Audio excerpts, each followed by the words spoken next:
All right, welcome to Lesson 6. Lesson 6 will be covering topics related to exponents, and Lesson 7 should follow this one pretty soon after. Normally I'd be covering both of these lessons in the same class period, so give yourself a break as needed, but I do encourage you to watch the videos maybe one after the other if you're able to do that. All right, so hopefully exponents are things that you have seen before, but just a little review. An exponent kind of looks like, if you're typing it, it looks like it's a different font size. It's smaller and it's sort of raised up in the sort of top right corner above the number it's next to. So here's an example. One way to say this would be 3 to the 4th or 3 to the 4th power. 3 to the power of 4. There's different ways of saying that, but the 3, that's the one that appears to be bigger. That's called the base number. And then the smaller number, kind of up in that upper right quadrant there, that little 4, that's called the exponent. So 3 to the 4th or 3 to the 4th power, what that means is I'm taking the number 3 and I'm multiplying it by itself 4 times. So notice how we're writing the number 3 times 3 times 3 times 3, and we're writing it 4 times. But be careful, this is not 3 times 4, which is 12. It's very different from that. It's 3 times itself 4 times. So if we were to simplify this expression, 3 times 3 times 3 times 3, we would just multiply. We can go left to right, or we can pair the numbers together.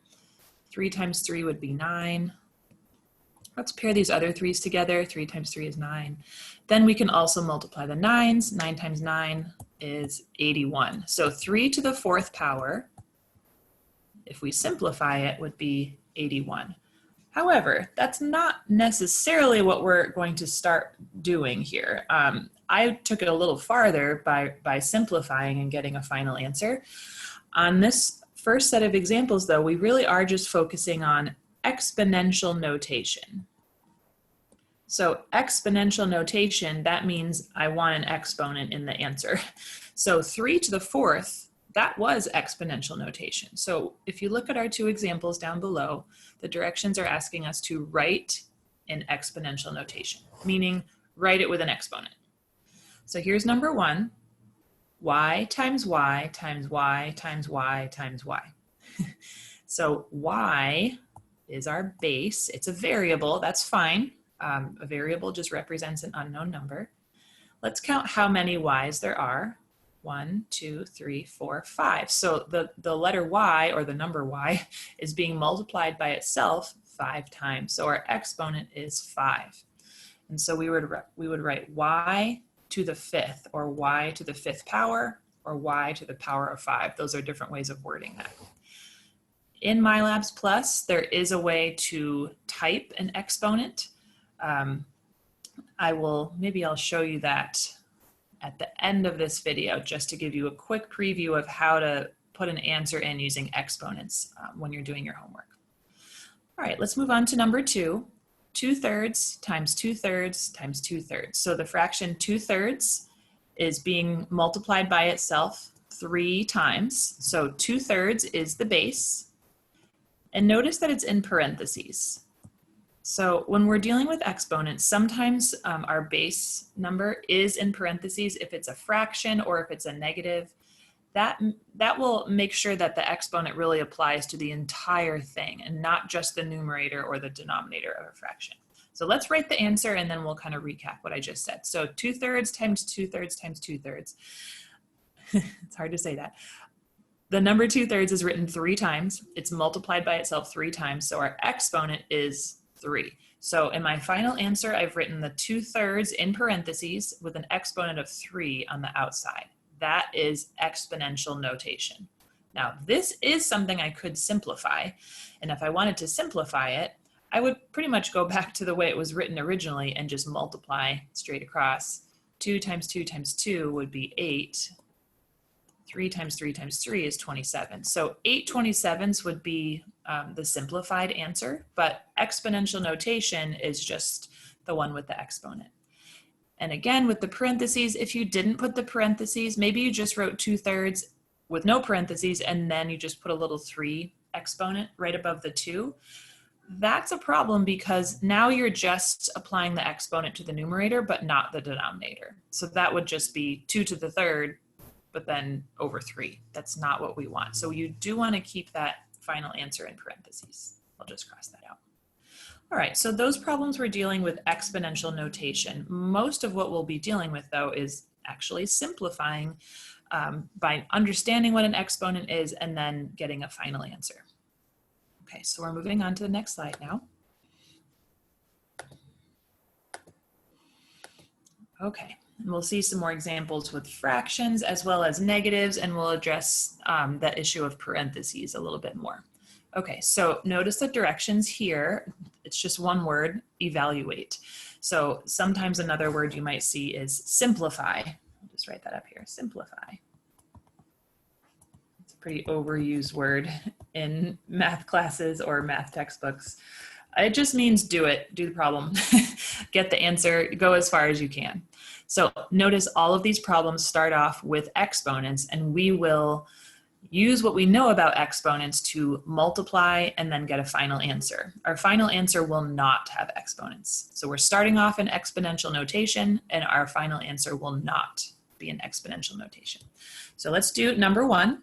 Number one, I would read this as 4 to the third. So the base is 4 and the exponent is 3. So I would take that base of 4 and write it 3 times, 4 times 4 times 4. Now I will multiply. 4 times 4 is 16. And then 16 times 4, that would be 64. So our final answer is 64. So 4 to the third, or 4 to the power of 3, or this is one where we would say 4 cubed. That's a word that we use for a 3 exponent. 4 cubed is 64. All right, good. Number 2, this one has an exponent of 2. It's a fraction in parentheses. The fraction is -7/3. That's in parentheses. And the exponent is 2. So you probably know that that means we can also say squared. So -7/3 squared. Squared generally just means you're multiplying something by itself. So let's write this out. -7/3 in parentheses times -7/3, still in parentheses. So notice that I've written it 2 times. That's what it means to square something. You're multiplying something by itself 2 times.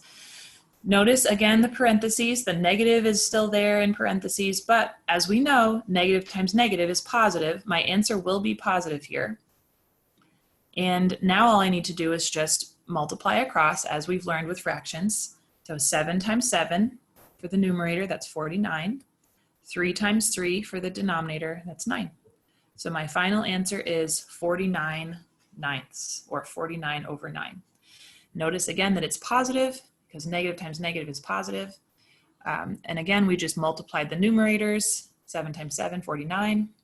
3 times 3 is 9 for the denominator. This fraction is improper. We did talk about mixed numbers in one of our earlier lessons. In general, unless the directions specifically ask you to change an improper fraction to a mixed number, or if it asks specifically for a proper fraction, in that case, you would want to change it. But for the most part, excuse me, for the most part, now as we're moving later on into the course, you don't really need to change improper fractions into mixed numbers unless specifically asked. That's my long way of saying just leave the answer as it is, 49/9. All right, now that was a problem involving a negative. The next couple of problems also involve negatives. The first one does not have parentheses, and then the next one will have parentheses, and that is going to be very important to notice. So here's problem number 3, -5 to the 4th. Now, as I'm saying that out loud, I need to be clear there are no parentheses in this problem. So there's a negative sign, and then there's a 5, and on that 5, there's an exponent of 4. So the most common error here is that people will start writing -5 over and over and over. -5, -5, -5, etc. Do not do that because the negative is not contained in parentheses. So that just gets to stay where it is. What I'm doing right now is I'm just circling the 5 to the 4th part of this, okay? So if the negative is not contained in parentheses, you do not write it 4 times. You do not write it over and over. You just write it one time, negative. What I will be writing 4 times is the number 5. So it's one way of saying this problem is you have the opposite of 5 to the 4th. We talked about opposites in a previous lesson. Opposite is when you just change the sign. So we need to simplify 5 to the 4th, and then we just get to bring down the negative sign. Okay, let's write it out. So again, bringing down the negative sign. The only thing that the exponent is really attached to is the 5. Again, that's because the negative is not in parentheses. Okay, so this final answer will stay negative. And now I just need to simplify by multiplying all those 5s together. Okay, 5 times 5 would be 25. This other 5 times 5 is also 25. I know we have calculators. Mine's actually not next to me right now, so I'm writing this out. 5 times 5, 25. Let's see. 5 times 2 is 10, plus 2 is 12. So I'm just writing out the multiplication, 25 times 25 right now. Bringing down is 0, 2 times 5 is 10, carry the 1, 2 times 2 is 4, plus 1 is 5. Okay, so I have 125 plus 500, I'm getting 625 for my final answer. So our very final answer, because we know that we still have that negative sign, it will be negative 625. Okay, so again, the original problem was a negative sign in front of 5 to the 4th, no parentheses at all. So we brought down the negative sign, we multiplied 5 times 5 times 5 times 5 and got 625. The very final answer here is negative 625. Okay, moving on to the next problem, number 4. This one does have parentheses. This one is negative 2 in parentheses raised to the power of 6. This time, because of the parentheses, we do get to write that negative number over and over and over. So because the negative sign is in parentheses, the exponent does sort of affect it as well. So I'm going to write the number negative 2 in parentheses. I'm going to write it 6 times because it's negative 2 in parentheses to the power of 6. 1, 2, 3, 4, 5, 6. Oops, come back.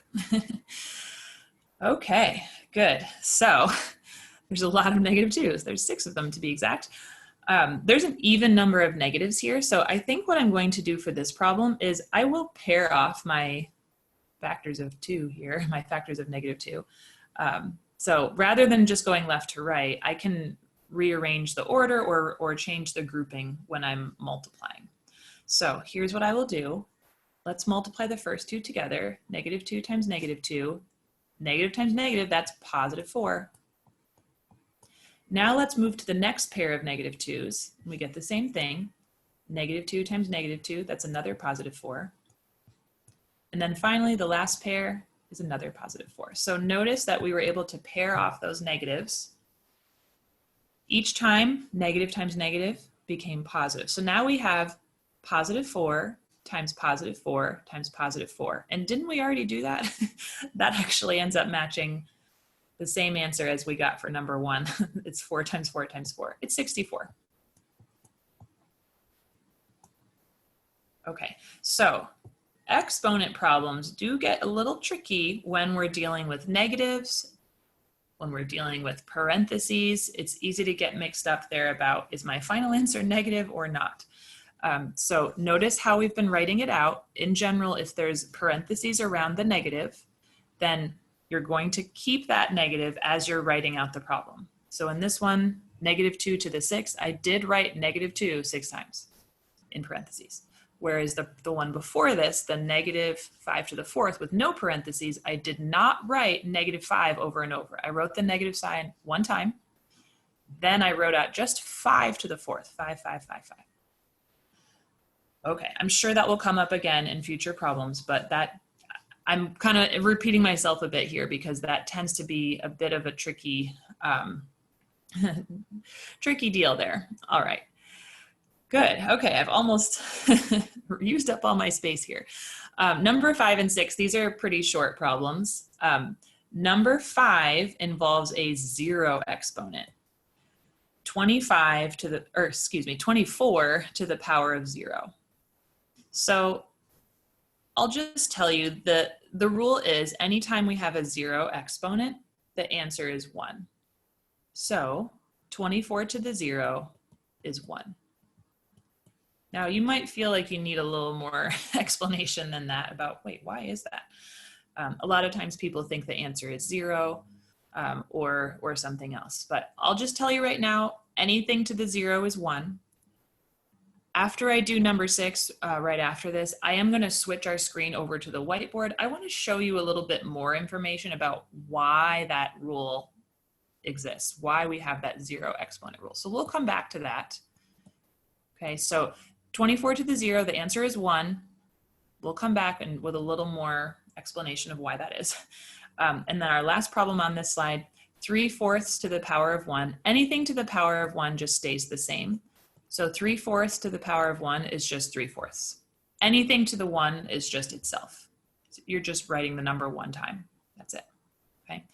All right. So again, back to the zero exponent. I'm going to switch our screen over to the blank whiteboard screen, and I want to give you a little bit more reason why this works, dealing with zero exponent. And rather than using 24, because I don't know all my powers of 24, it gets huge, I'm going to use something a little more familiar to all of us, which is let's do powers of 2. So what I'm doing right now is I'm going to make a list of powers of 2, starting at the bottom of my screen and then working my way up. So I want to start with 2 to the 0, then 2 to the 1, 2 to the 2 or 2 squared, 2 to the 3rd, 2 to the 4th, maybe we'll do 2 to the 5th. Okay, I'd like us to simplify these one at a time and see if we can notice a pattern. All right. Let's actually start with 2 to the 5th. Okay, so 2 to the 5th would be 2 times 2 times 2 times 2 times 2. So 5 powers of 2. 2 times 2 is 4, times 2 is 8, times 2 is 16, times 2 is, this is 32. So 2 to the 5th is 32. Now let's do 2 to the 4th. So working my way down the list. 2 to the 4th, 2 times 2 times 2 times 2. That would be 4 times 4, that's going to be 16. 2 to the 3rd, 2 times 2 times 2, that's going to be 8. Working my way down the list, now we're at 2 squared, or 2 to the power of 2, that's just 2 times 2, which is 4. Okay, so notice so far in our list, 2 to the 5th is 32. I'll just circle my answers here. 2 to the 4th is 16, 2 to the 3rd is 8, 2 squared is 4. See if you can notice any kind of pattern or relationship happening. It can be very basic, like I notice the numbers are getting smaller. What else do you notice? Hopefully what you can eventually recognize is to get from one number to the other, we're essentially dividing by 2. Okay, and this pattern would be true no matter what base I was using right here. If it wasn't 2, maybe I use a base of 5, then we'd be dividing by 5. A base of 24, we'd be dividing by 24 every time. Okay, so if we continue the pattern of dividing by 2, 4 divided by 2, my next answer should be 2. Okay, so the next thing in the list, 2 to the power of 1. We did just recently learn that anything to the power of 1 is just itself, so that is 2. So 2 to the power of 1 is 2. So the pattern still holds. Now continue that pattern one more time to get 2 to the 0. So again, as we're working our way down the list, 32, 16, 8, 4, 2, and now if we divide by 2, 2 divided by 2, this answer should be 1, right? That's the relationship that we're seeing. Okay, so that's kind of where that zero exponent rule comes from. You can kind of create your own example with any base. It doesn't have to be 2. I was just using that as slightly smaller example. But you can work your way down the list and kind of almost prove to yourself that anything to the 0, it will need to be 1 in order for this pattern to make sense. Okay, if that was not helpful, if I just confused you more, then please just let it go, and you just need to memorize the fact that anything to the 0 is 1.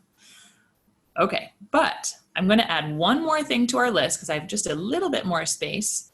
What if I were to keep going? Look at my exponents, 5, 4, 3, 2, 1, 0. The next thing would be a negative. What about negative exponents? Well, we're going to see a little bit about negative exponents in a minute, believe it or not. If I were to continue the pattern even more, 1 divided by 2, okay, now we're getting into fraction and decimal territory. 1 divided by 2, that's 1/2. Okay, and we could continue that. 1/2 divided by 2, that's 1/4, etc. So once you get into negative exponents, you'll actually see fraction answers, which that might be new for you. So some of this should be review in terms of exponents, but I'm guessing for a lot of us, the 0 exponent rule and then especially the negative exponents might be brand new. Okay, so let's go back. I'm going to switch the screen back to the PowerPoint, and I think we're going to be taking a look at negative exponents very shortly. All right, good. Okay, yes. Negative exponents. Okay, here's what you need to know about negative exponents. Here's the little rule. A to the negative n. That is a shorthand way of saying 1 over a to the n. So a negative exponent, it's almost like it's a shortcut for writing a fraction.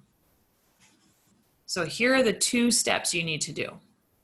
When you're starting out with a negative exponent, the 2 things you will do is flip something or take a reciprocal, and then your exponent will change from negative to positive. Now, the word flip is not a technical term, but visually that's kind of what you're going to see here. So in this little formula here written in red, a to the negative n, the a gets moved to the denominator of a fraction, and then instead of negative n, now there's a positive n exponent.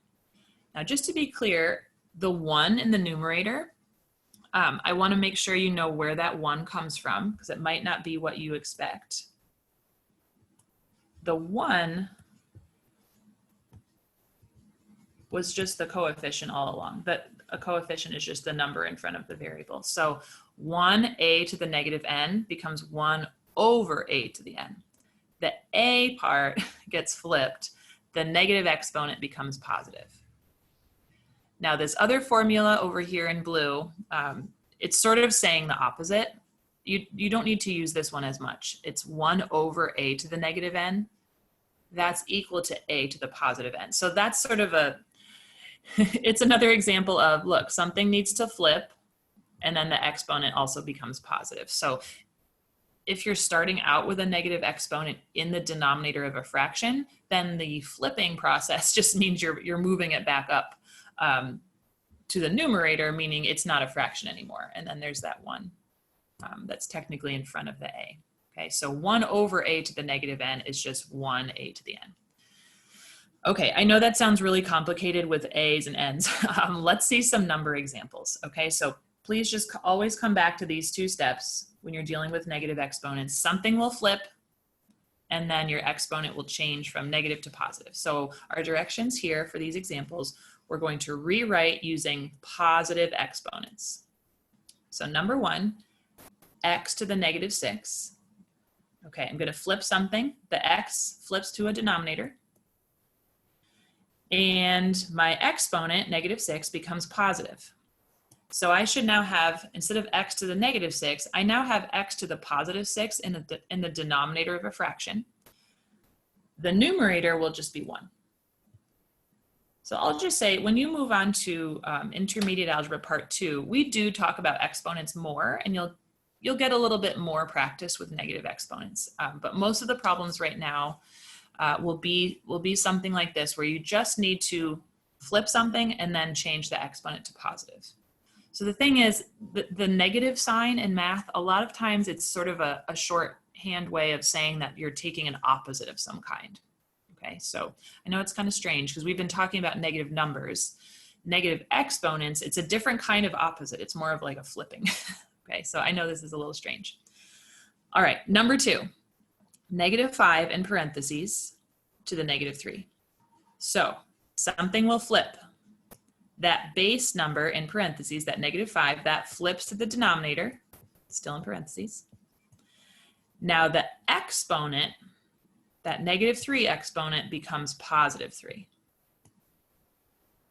And then I have a 1 in my numerator. So I've rewritten -5 in parentheses to the -3. I've rewritten it as 1 over -5 in parentheses to the power of +3. So notice it's the exponent that changed to positive. Now for this problem, if this was a homework problem, I believe we'd want to simplify more. So let's keep going. -5 in parentheses to the power of 3. I can write it out 3 times. So I'm rewriting the fraction 1 over -5 times -5 times -5, which becomes 1 over, and then -5 times -5 is +25. But then times another -5, it ends up being -125. So my final answer here is 1 over -125. I can leave that negative sign in the denominator, or if I want to move it off to the side of the fraction or even in the numerator, that would be okay. Okay, so for each of these examples, something is flipping, and then an exponent is changing from negative to positive. Possibly there will be simplifying to do after that. All right, let's keep going here. Number 3. 7 over 2 in parentheses raised to the power of -1. Okay, a little short on space here, so I'm writing it up in this space right above. So again, 7 over 2 in parentheses to the -1. I'm going to flip something. Now, the entire fraction is in parentheses, so I'm just going to flip the entire fraction. Instead of 7 over 2, I will rewrite it as 2 over 7. And then the -1 exponent now is +1. Okay, so now I have 2 sevenths in parentheses raised to the power of 1. Anything to the power of 1 just stays the same, so my final answer is just 2 sevenths. Okay, so that anytime there's a -1 exponent, that really does just mean reciprocal. You're flipping the whole thing. And that's the only change that really happens. So again, 7 over 2 in parentheses to the power of -1. I flipped it to 2 sevenths. The -1 exponent became +1, and then all I had to do to simplify was just rewrite it as 2 sevenths. Okay, 2 more to go on here. The next 2 examples have negative exponents already in the denominator. So when I rewrite these, my answer will actually not be a fraction. It's more like that second part of the 2 formulas that you were given. So we're using this one in blue. The 1 over a to the -n is equal to a to the n. That's kind of what we're using for these next 2. So number 4, 1 over a to the -9th. Based on the formula, that's just a to the +9th. Okay, so the a kind of flips back up to the numerator, and then the -9 becomes positive. Okay, if you're wondering where the 1 went, the 1 is technically in front of the a. Okay, so one way to write your final answer is 1a to the 9th, or you can just write a to the 9th.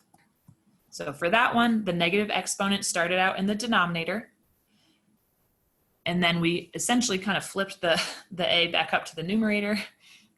So there wasn't a fraction anymore needed, and the -9 became +9. Okay, last one on this little set here. Number 5, 1 over, and in parentheses, -4 to the -2. So once again, because I'm starting off with an expression in the denominator, when I flip it, it just becomes -4 in parentheses. And now my exponent of -2 becomes +2. So what I have right now is just -4 in parentheses squared, or -4 in parentheses raised to the power of 2. Let's simplify that. So -4 times -4, it ends up being just +16. Okay, I know these negative exponents are tricky. Try to always bring it back to something's flipping, and then the exponent will change from negative to positive when you're simplifying.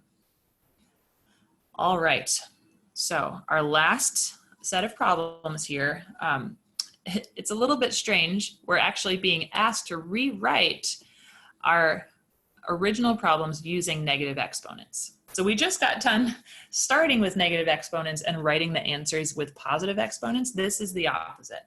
I actually find these to be a little bit easier than what we just did. You can decide what you think. So here's number 1, 1 over a to the 5th. Okay, normally there'd be nothing to do with this problem. It's already perfectly simplified, but our instructions are asking us to rewrite using negative exponents. So it's really just making sure we understand the definition of negative exponents. So each problem starts out as a fraction. When we rewrite it, it will not be a fraction. So 1 over a to the 5th, we can just write it as a to the negative 5th, or a to the power of negative 5. That's all. Number 2, 1 over y to the 8th. That's the same thing as just y to the negative 8th. Okay, so if you go back to the previous slide, you can kind of compare the formula or the formulas that we were given, and these should kind of match up to that. So let me do that for a moment here. Okay, it's really this first formula in reverse. Okay, so instead of a to the negative n being what we start with, we're starting with fractions, 1 over a to the n, and then we are rewriting the answers with the negative exponent, a to the negative n. So it's that first formula in red that we're essentially using. Okay, 2 more to go. 1 over 4 to the 3rd, we can write that as 4 to the negative 3rd, or 4 to the power of negative 3. And I know we could simplify, but that's actually not our instructions. We're rewriting using negative exponents. So this is all I need to write. So again, for number 3, 1 over 4 to the 3rd, we can just write 4 to the negative 3rd, or 4 to the power of negative 3. Last one, number 4, 1 over negative 5 squared, and the negative 5 is in parentheses. So instead of a fraction, 1 over negative 5 squared, I'm going to rewrite it with negative 5 in parentheses, and I'm rewriting it with a negative exponent. So instead of a 2, my exponent is now negative 2. And again, we're not simplifying here. This is a sort of a strange type of question where we're rewriting using negative exponents. Okay, so I'm using a PowerPoint right now that includes lesson 6 and 7. I'm going to take us over to MyLabs Plus just to show a little bit about how to type in your answers correctly using exponents. So I'm going to do a quick pause of my recording to get over there, and then I'll give you a little preview of the homework for homework number 6. Okay, we're back. Here we are in MyLabs Plus. You should see homework number 6 on the screen right now. And what I'd like to show you is just some tips for how to type your answers correctly when you're doing your homework. Okay, so here's number 1 on homework number 6. It says write the product in exponential notation, x times x times x. So notice that x is written 3 times. So what I want to write is x to the 3rd. Now, if I just type x and then a 3, that is not going to be accepted. Okay, so I do need to type an exponent. So here's what we're going to do. If I want to write x to the 3rd, I will type the letter x, and then what you can do is look at this toolbar that's available. There's a box that says superscript. So it's a sort of a, inside the little box, there's a gray box with a blue box in the top right corner. This is meant to give you a little fill in the blank to allow you to type an exponent. So I'm going to click on the superscript box here and see that it gives me a little fill in the blank right next to the x. So I did need to type the x first. Then I clicked on the superscript box for exponents, and now I will type the 3. And if I needed to get out of that, in case I needed to write a different expression, I would just use my arrow key on my keyboard to get out of the exponent. I don't think you'll need to do that, but for my part 2 class, we have some more complicated questions where they do. So that's one way to type an exponent.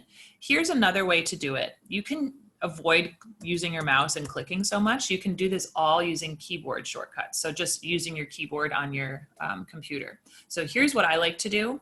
I will type the X first, and then I'll write this out on the screen here. So then I use Shift and then 6. Now on my keyboard, and I assume it's the same for most, I don't think there's much variation. Your 6 on the top row of your keyboard where all those numbers are, each number should have a little symbol above it, like exclamation mark above the number 1, etc.